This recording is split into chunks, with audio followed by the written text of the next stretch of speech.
Tell me if this sounds familiar. It's November. You get back into your car. You're driving to go to work. And as you approach the school, this thought kind of overcomes you. And you just think, what if I didn't? What if I just kept driving?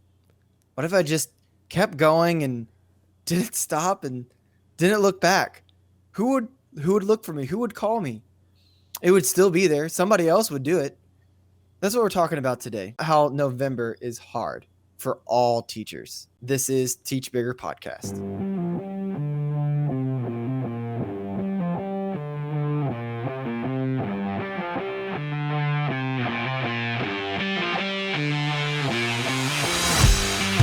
Welcome to the Teach Bigger Podcast. I'm Chris Pratt. And I'm Tyler Lamont. So I was sitting in a virtual training this week, and the presenter said something that kind of struck me, and I got to thinking about it, and I realized, there's a lot of truth to this. And she had said that she felt like that November was absolutely the hardest month for teachers.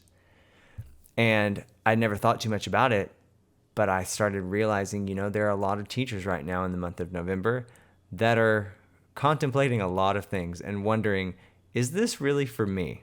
So,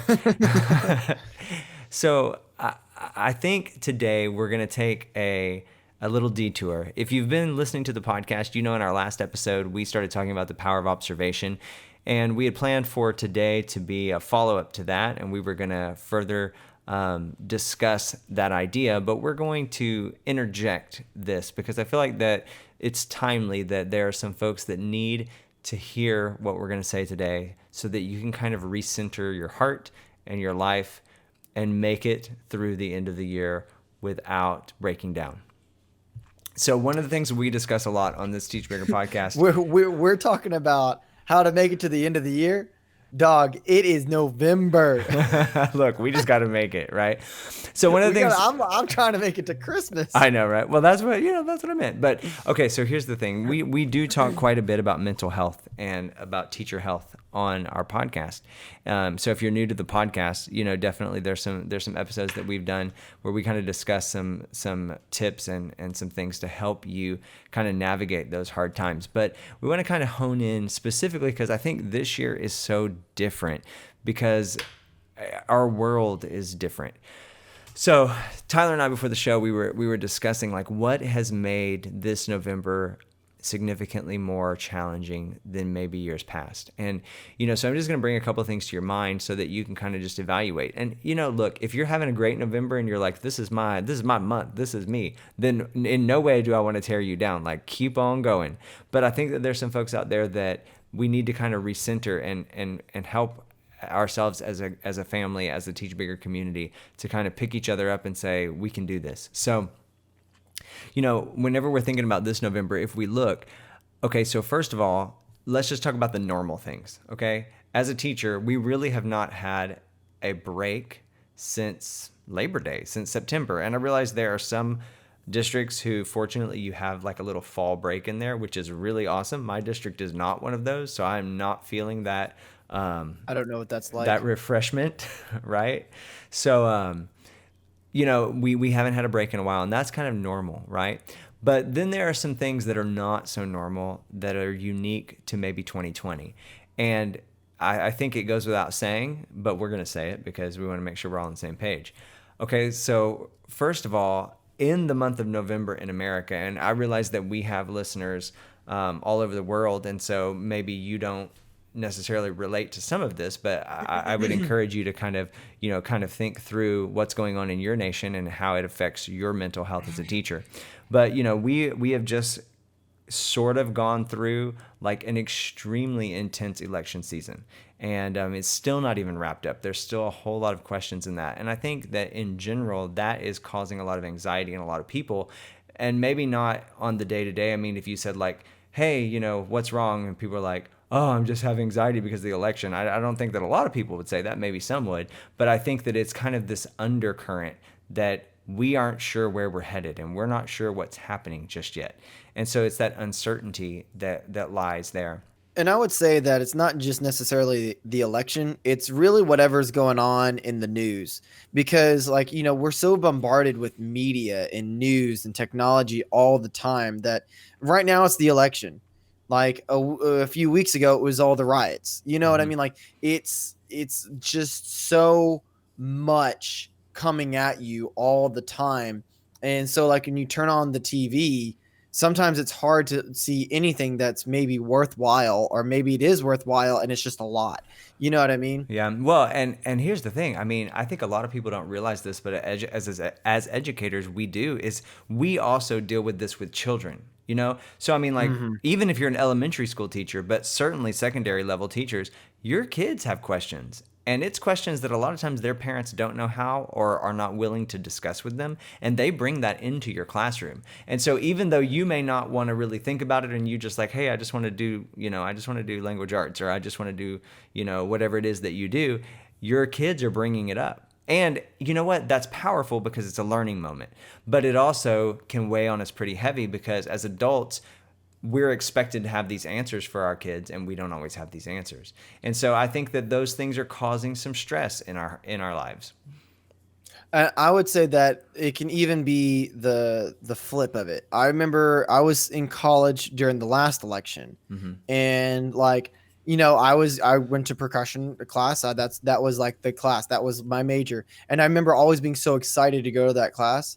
And after the election, my professor spent, I don't know, a good 20 to 30 minutes of class every class period for the 2 weeks after the election to talk about the election. And I remember just being like, "Bro, are you serious? Like, this is supposed to be my getaway. This is Hmm. supposed to be my escape. Like, I'm your student. I'm here to study something that I want to study, and you're bringing in an outside force that is like that I'm trying to get away from." Yeah. So, So like, I think a lot of times it goes both ways. yeah, for sure. Well, okay, and so we've got that, and then we couple that with all the lockdowns and the shutdowns and the COVID crisis that's going on right now. And that has brought a whole new dynamic, of course, to the classroom as well. And I Mhm. mean, we can't, there's no point in us even going in to talk about this because this is what we're living right now. I think everybody has their own story and they have their own, realization of what this is doing. And, for some schools, and if you are a school, if you're a teacher, maybe more in the north of the United States, what I'm going to say might shock you in some ways. And then if you're a teacher more in the south in the United States, what I may say is more of the norm and something else may shock you. But, for a lot of us that teach here in the south right now, it's kind of business as usual. Like I took a photograph the other day at our football game, and it was our last football game of the season before the playoffs and they decided to open up the stadium and let's bring them all in. And social distancing was suggested, but let me tell you what: when you're in a stadium and there's 6 or 7 thousand people, you're not social distancing no matter how hard you try. And that's just the reality of the state where I live. And whether you agree or disagree, it's what's going on. And it's interesting because in the north we have folks that still haven't even been in school yet. And for me, where I Yeah. am, all of my kids are back to school and I see them on a daily basis. And so to me, it's kind of normal. But then there's always this looming feeling that any day they're going to say, we're going back to virtual. And Yeah. quite frankly, we're not prepared to go back to virtual. We're just not. And so there's just so many factors. And so whether you're back in school or whether you're not, it's that constant uneasiness of, because I go to school every week and we get emails that say someone on the campus has been, tested positive for COVID. And and it always is followed up by, if you had exposure, you would be notified. So I'm like, oh, great. Well, I didn't get notified, so I guess I haven't had exposure. But how do you know I didn't get exposure? I mean, there's just so many Yeah. unanswered questions. And all of this stuff, I think it just begins to really make us tired. It just makes your mind tired. It makes your spirit tired. It makes your heart tired. And then on top of it, just being a teacher, we're tired. Like I'm tired. I don't sleep very much, and I'm sure you don't either. And we're tired because we don't sleep. We're tired of kids. We're tired of routines. We're tired of the unknown. We're tired people, you know? It And not in the emotional investment of your student of yeah, like you really want this kid to succeed. They're making bad choices. They're not turning in their work. They're not yeah, they're not paying attention. They're not, whatever. That can drain you yeah. like a lot. For sure. So, so we've got all these outside things. Then we have our personal lives. I would say the majority of teachers have kids of their own, and so we're sitting here wondering, how are my kids going to get education? Because I go to school and teach every day, but my kids are home doing remote learning without me, or whatever the case may be. And so there are so many factors right now. And so I think we don't have to prove in any way that this November especially is a challenge for teachers. But what we want to do today is give you some hope and some things to put into your head and into your heart to help you get through this season, because we will get through it and we'll move forward. And soon, thankfully, we'll have Thanksgiving break, we'll have Christmas break, and that gives us a little time to like just at least disengage for a little while and just say like, it's fine, I'm on vacation, and to all the folks who don't listen to this podcast, but they think that teachers don't really do anything and we just get extra vacation days, we all know that they have lost their mind. They've never been a teacher. Like, it was so funny because I realized my first year of teaching, I realized why Christmas break and spring break and summer break existed. It was for me. It was for the teacher. Because I realized there's no way I could do this all year long. Like, I have to have these breaks.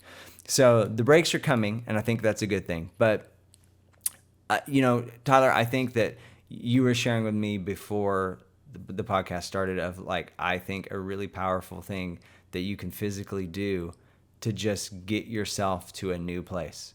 So I'll let you share that with our friends. Oh yeah, look, this is how you fix it. I'll tell you what. And look, actually, I'll tell you the truth. We have a student teacher at my school, and I kind of know him. He was like he had just graduated by the time I got to working at the school, and he was having some issues, and he was having a hard day. And I was like, "Look, Travis or whatever his name is," I said, "Look, this is what you got to do. Gather up all your stuff, walk to your car, get in it." Take a nice deep breath. Take two of them. Take three of them. Nice big deep breath. Put on some nice, little river band, something like that. Some nice little music to listen to, and just drive 45 minutes north. And just north. And actually, it doesn't even need to be north. Just 45 minutes in any direction. Uh-huh. That's not the school, and that's not your home. Right. And wherever you end up, that's it. That's your new life. That is where you live now. That is where you will be for the rest of your life. Don't look back. That's what isn't that what they told Simba? Like, don't look back. Or no, it was Anakin Skywalker from Star Wars. Don't look, go and don't look back. That's right. That's it. Right. That's how you do this. Because you you have to think back to the things that make it hard. And of course, I'm joking. Please don't go do Look, that. let me tell you something. What you're saying is actually appealing to me. I'm not opposed to it. I might try it. I may try it. We'll see what happens. So, like, we haven't had a break yet since Labor Day, and that's normal, right? And there's so many changes that go on this time of year, and the demands increase and the clarity decreases. And I don't think that's abnormal for this time of year. Normally this time of year, everyone's getting tired, admin's tired, teachers are tired, students are tired, like everyone's kind of tired. And I know that I'm definitely feeling it when it comes to like dress code and like student IDs and stuff or whatever, because those are the things that you just kind of harp on every single day. And for some reason, it just feels like the demands are raising and the expectations are increasing, but the clarity of exactly what you're supposed to do in order to get things done is somehow getting miscued or blurred. And that can be stressful. Yeah. So I think one of the best things that you can do, and I learned this in college from, I think it was the principal percussionist from the Houston Symphony. I don't know, it was some amazing person. But point is that when they got stressed out, they took a moment and they went outside and they walked their dog or whatever it is, and they would literally look at the flowers as they like walked their dog, and they would take a nice deep breath and they would remind themselves of it's there and I'm here, or I'm here and it's there kind of thing, trying to separate their duties of what they need to do at work and what needs to get done at home, and making sure that there was like, you don't bring that negativity, whether that negativity is coming from home or that negativity is coming from the of work, wherever that stress might be coming, like leave it there. It's going to be there tomorrow, and try not to let that make you stressed out either. Mm-hmm. And I kind of adopted that, and especially because we're in Texas. So what I would do, and I still do this to this day, is when I feel really stressed out with a lot of things. And it's one of the main reasons why I like to leave school before it gets dark, although that's not always the possible. I look up at the sun. I close my eyes. I look up at the sun, and I let its warmth just kind of like cover me up like it's a blanket. And I take a nice deep breath in, and I breathe out, and I think to myself that that sun is everywhere, and it's shining on somebody who's probably having a really good day. And it's shining on somebody who's probably really happy, and something's probably going really good for them. And just knowing that kind of makes me realize how small I am, and like how the world doesn't revolve around me. And it makes me happy thinking that there's somebody out there in the ether who's happy and having a good day. And then that brings me joy. And then it reminds me that it's going to be here tomorrow. It'll be okay. The sun's going to come up again, and we'll figure it out every single day. And it kind of rests my mind a little. That's extremely poetic. I'm really impressed right now. I like it. So, I mean, here's the thing. And depending on your personality, maybe you can feel what Tyler's saying and go like, that's what I need. I need to find my happy place, right? But, there's some folks that maybe go like, I ain't staring at the sun. And that's fine. Okay. But I think he's onto something here. And whenever we start focusing on others rather than our frustrations, it flips our focus, right? And sometimes it's a matter of looking at the people around you or looking at the situations around you and saying, what can I do to make things better? And that is not a source of stress. That's a source of relief, because then I am contributing to making things better. The worst thing you can do is get all in your feelings and all in your emotions and all in your head and just talk about and cycle through how bad everything is. Because whenever we start doing that, it becomes a self-fulfilling prophecy. And it really does become that bad, because that's what we're focused on. There's something really unique, I think, that I learned a long time ago. And it's whatever you give your attention to is what becomes most important in your life, right? And so if I'm giving all my attention to my frustrations and the bad situations, then that becomes my life. That's what I do all the time. But if I could turn it around and I let those things become less and I focus on other things more, then my focus shifts. And so I think that's maybe one huge step for everyone, is really a mindset. It is about controlling your thoughts and having that mindset. Another thing that we've kind of hit on, Tyler, whenever you were discussing like admin and the expectations and things like that, I think that this is a time when it would help us to communicate more and to communicate better, right? Because one of the biggest problems that we get is a lack of clarity. And a lack of clarity comes from poor communication, right? And so we've got to be willing to ask questions, and we've got to be willing to answer questions. And I would encourage you, if there are things not going right on your campus, and that's what's bringing you stress right now, and that's making you not want to come back, then I would be bold and I would go confront it. And you don't have to do it in a negative way, but just say like, I'm struggling here to understand your expectations, or whatever the case may be. But when you sit back and you get mad about it and all you do is just talk about it in the teacher's lounge, it's not fixing the problem. Look, okay, and I would say that communication on administration or in teacher level, that is the equivalent of your procedures in your classroom. That's good. And think of it like when you start doing procedures in your classroom and you get tired of doing them, right? But you have to stick to your guns, and the kids don't like them at first, but like in the long run, they'll respect it, and they'll enjoy having them. If communication is breaking down at your school, you need to be the person, because it doesn't have to come from admin. It doesn't have to come from teachers. The fact of the matter is that someone on one of the sides has to have the communication reopen, and that might internally at first add stress to whoever because you're making this thread of emails or whatever. But in the long run, they're going to be glad that that form of communication was open again. And it's going to constantly remind whoever's in that thread, like, yes, even though I hate sitting down and writing an email, this is what it is. And I would even go this far. And I know this is hard. This is hard. If you're tired of writing emails, you're tired of writing notes and having them mailed to like whatever, or sending a text message, if you have a conference period, take the time, walk down there, see if you can talk to them face to face. Mm-hmm. Because I think that that takes a lot of stress off when someone walks in and you're able to talk to somebody face to face and like nail down whatever issue is going on. Of course, like figure out like if it's worth face to face or if it needs to be with email or whatever. But I think sometimes we're so quick to judge, to be like, email it, just email it, just email it. And then it can get lost. And then like you're sitting there and you're like, oh my gosh, this would be so much easier to just tell this person instead of trying to make a formal email or whatever.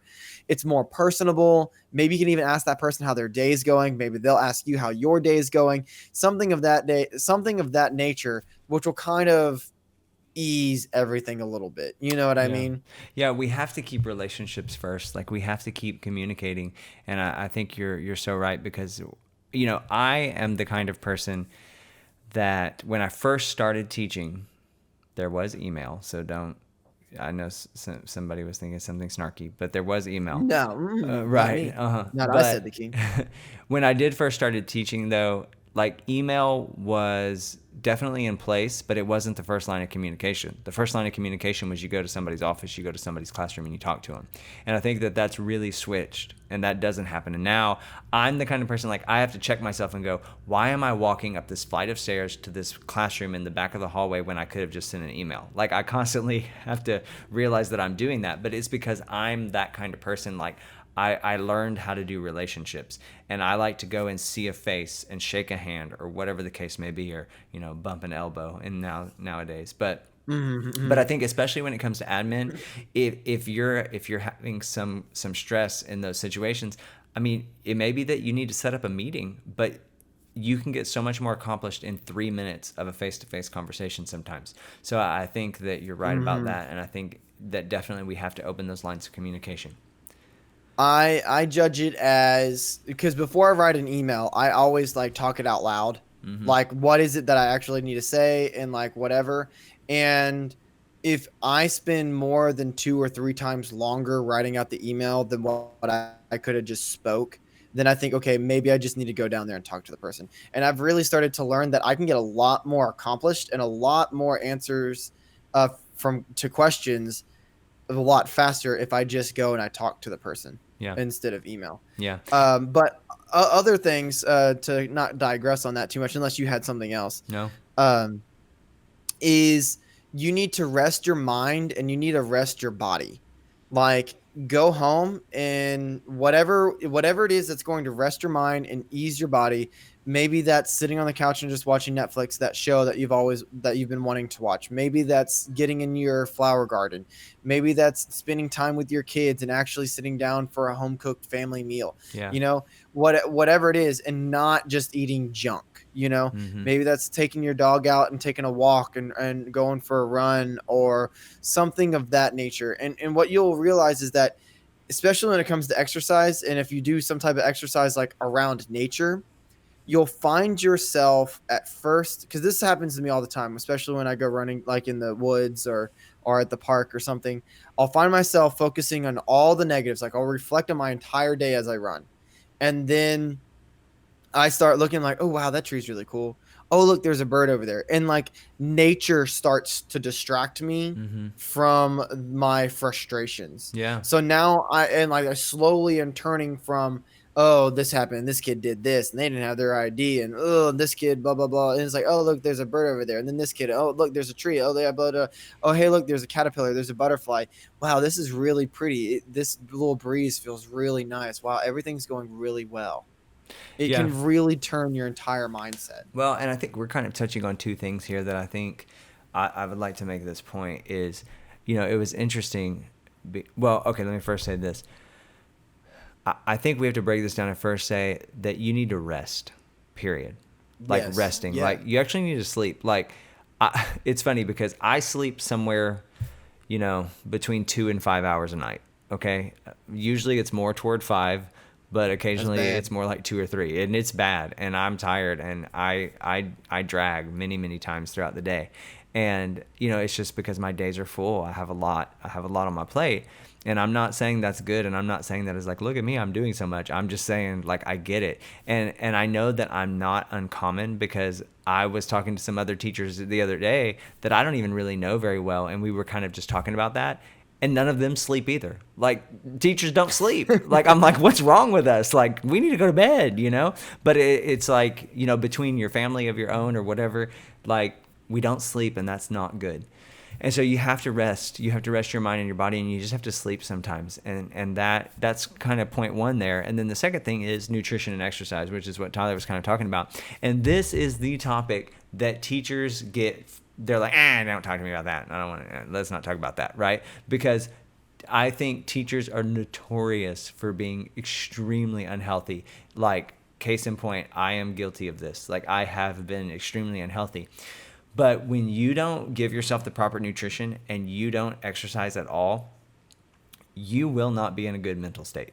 It is just like scientifically, biologically impossible. And I know so many teachers, and I'm like, oh my gosh, the diets that we have are terrible. And right now, I know there's folks who are like, don't even start with me. You're not going to take my Thanksgiving from me. You're not going to take my holidays. Like, this is my time. I'm going to eat what I want. And that's fine. That's not what I'm talking about. I'm talking about, though, in general, like, if you find that you spend more time in a fast food line than you do at your kitchen table, like, you need to think about that.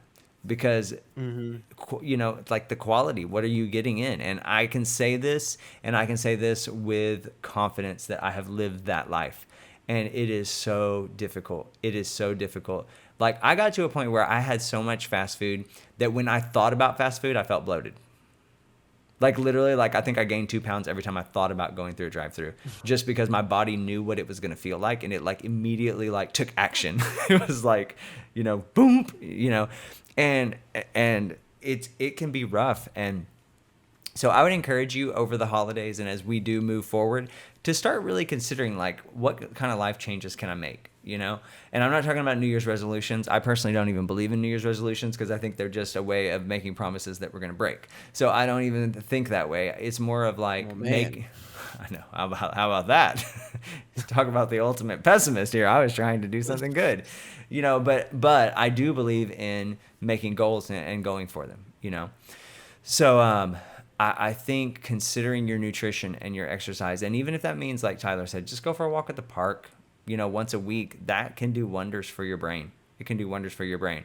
And maybe instead of having, a supersized fry tonight, maybe instead have not a supersized fry, like, Eat an apple. right. Have a carrot stick. Have a banana. Right. So anyways, so that's definitely a consideration too. And I can just feel the vibes through the podcast. People are like, okay, move on. We don't want to talk about that anymore. So we'll save that for another day. But nutrition, exercise. And then, I think maybe our last thought in just kind of helping us deal with this November wall and, like, dealing with this time is you need to invest in yourself, right? Yes. What are the things that bring joy to you? And whether that's a hobby, whether it's, family, whatever it is. And sometimes that means you have to leave behind work. And that is Yes. okay. That's okay. In fact, you need to. Like, if you're working more than 5 days a week and at your job, because some of us have other things we do, but I'm talking about your classroom job. If you're bringing that home and doing that on the weekend too, you need to take a break from that. Now, I realize there's deadlines or there's things that happen and you have to get it done. I get it. But that shouldn't be an every weekend thing where I basically work every day, or I work Monday through Saturday because all day Saturday I have to do my lesson plans and I have to grade papers and I have to do this. Like, you've got to be more efficient. You've got to figure out a way to not have to bring that home all day Saturday, and that is okay. You need to know, like, you have permission to do that. No one here's this is I'm gonna say this, and this is something I learned a long time ago. No one expects you to work on the weekend, but they certainly won't stop you. Yes. So you have to make that call and you have to make that decision, because they will squeeze they meaning the school system will gladly squeeze every drop of blood out of that turnip that they can. If you're willing to do more, it doesn't hurt them. They're not going to tell you not to. And I'm not saying they're bad Yeah. for that, because most of the time they don't even know. Because we as teachers are always striving for excellence, and we're always trying to do, take things to another level. And we advocate for that here at Teach Bigger. Like, what can you do? That's part of why we call it Teach Bigger. Like, what can you do Yeah. to take things to the next level? But you have to have the balance. You have to have the balance. So if your plan was to work all weekend, you need to change your plan. Right? It's Wednesday. You got 2 days to figure out how to divert your plan so that you can take a break this weekend, because it's going to make a difference in the long haul. Yeah, you gotta make time for it. And you're like, well, I don't have time for it. Well, you have to find time. A grad student when I was in a college told me when I felt really overwhelmed. I think it was during my student recital. Anyway, point is that he told me something when you feel overwhelmed, you feel stressed, something's got to go. Mm-hmm. And that doesn't necessarily mean that you don't work. That doesn't necessarily mean that you don't relax. That means that you have to bring something down. I think we've talked about it before. You have to bring something down so that way you can do whatever it is that you're trying to do successfully. And if what you're trying to do successfully is relax, Mm-hmm. well, maybe that means that you don't work on the weekend. Yeah. I know a big thing for me is that I have to physically schedule in when I'm going to do a break. And a big thing that me and the other percussionist in the studio at Sam Houston used to say all the time was, if you're gonna wash the rice, wash the rice. Mm. And that's an old, I think it's a Chinese proverb Mm-hmm. or story or whatever, where this cook wanted to learn how to be a better cook, and I think a monk came in and watched him cook, and he said, "Here's what you need to do. You're doing too many things at once. If you want to wash the rice, then just wash the rice and do it really well and do it really quick, and then move on to the next task." So if you're going to relax, then go relax. Don't think about what you got to do. Yeah. Don't think about Monday. Don't think about whatever's going on. Just relax. And what you'll find is that when you come back on Monday, or when you come back on Tuesday, or whatever day it is, you'll be way more refreshed, and you'll work way harder, way faster, way cleaner, and way more efficient. You really helped me by saying that, because I'm guilty of that. Like, sometimes on the weekends I'll say, you know what, I'm just going to sit down and I'm going to watch this movie. And then the whole time I'm watching the movie, I'm thinking about how I should be doing something else, Mm-hmm. And I think you're right about that. Like, you just have to say, this is the time I'm going to do this, and that's okay. And Mm-hmm. I would say, if you struggle with this, because I think this is a major struggle for a lot of teachers, and if you struggle with this, here would be my suggestion to you, and I find myself doing this a lot. You have to make time to make time. And what I mean by that is this: you have to set aside time. Like, I'm going to make the time right now that for the next 30 minutes, I'm going to figure out how to make more time in my life. I'm going to make a to-do list. It's worth it. I'm going to prioritize. I'm going to say, I'm going to spend 10 minutes here, 20 minutes on this, an hour and a half on this, and I'm going to get it down on paper, and I'm going to actually make time for myself. Because sometimes we have so many things going on that our brains are going so fast that we can literally just jump from thing to thing to thing to thing. But if we sit down and write it down, we can sometimes organize it in a way that makes more sense, and it actually frees us more. So you have to make time to make time. So, like, set aside a moment where you say, okay, this is my planning time, and I'm going to plan my life right now. And I'm going to figure out how to fit all this stuff in, and I'm going to do my best to stick to that schedule. So, Yeah, okay, so that reminded me of the story. And I guess this will be the last story before we give you our little takeaway of today. Is when I was in college, I was trying to make ends meet. I was like teaching, just kind of drum teching around. I even had a drum cleaning service and stuff. And my good friend John he was helping me with it, and I'll never forget it. Like, I don't think he fully realized like what I did when he decided to come on this ride along. We woke up at 4:30. He drank a cup of coffee, and I drank a cup of tea, and we went to 4 different schools. We cleaned 2 sets of drums, repaired stuff, and then even taught and tuned stuff, and like all day. And I'll never forget, we were like in downtown Houston, and it was like 11:30, and we had to get like somewhere up north on 69 or something like that, in like an hour and a half. And I was like, John, we got to go. And then I heard his stomach rumble, and I was like, sorry, dude. He's like, we're probably not getting lunch. And he's like, not even fast food action. And I was like, no, we really don't have any time. Like, we have to go. And then like we're driving, and then we get done at like 9 o'clock at night. Oh, wow. And I finally pull us over to like go into a restaurant, something like an IHOP or whatever. He's like, man, Tyler, no wonder you're grumpy when we like hang out and stuff. Like, the only thing in your stomach is tea, because like I only have coffee in me, and that left hours ago. He's like, I'm done. I'm drained. He was spent. Yeah. And I was like, yeah, and I gotta go to bed and wake up and do it all over again tomorrow. Like, da da da da da. And I didn't realize that was me burning the candle on both ends, and Yeah. it wasn't healthy, and it turned out not to be, because I wasn't able to maintain it. So the main takeaway from all of this is, one, separate everything.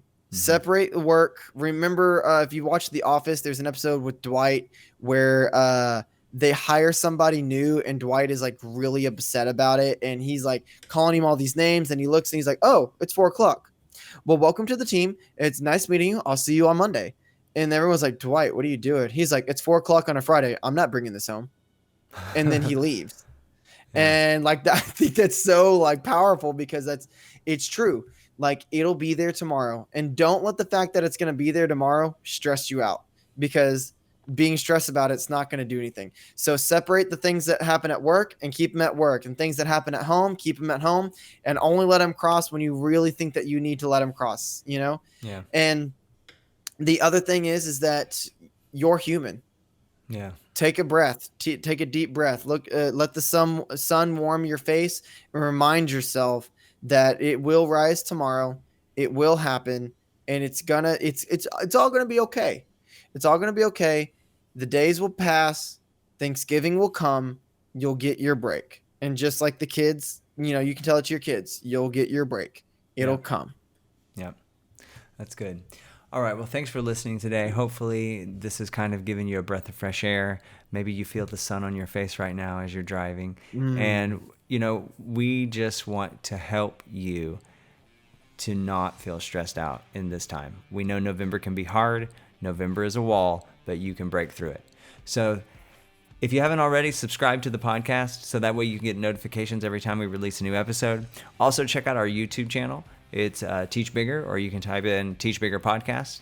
And then we're also on some social media platforms. We're on Instagram. We're on Twitter. Yeah, we're on that gram. Yeah, so we're kind of new on those platforms. So we'd love for you to follow us and reach out to us. Send us a little DM. If you want to email us, if you got a question or a show idea, you can either do it through social media, or our email address is info@teachbigger.com. So thanks for listening. And we are just so grateful that you are engaging with us, and that you're a part of this project that we're working on here at Teach Bigger, just to do our part to change education and to help teachers be the best that they can be. So yeah, and tell a friend. Let's make this community bigger. That's right. So challenge for the day: share this episode if you liked it.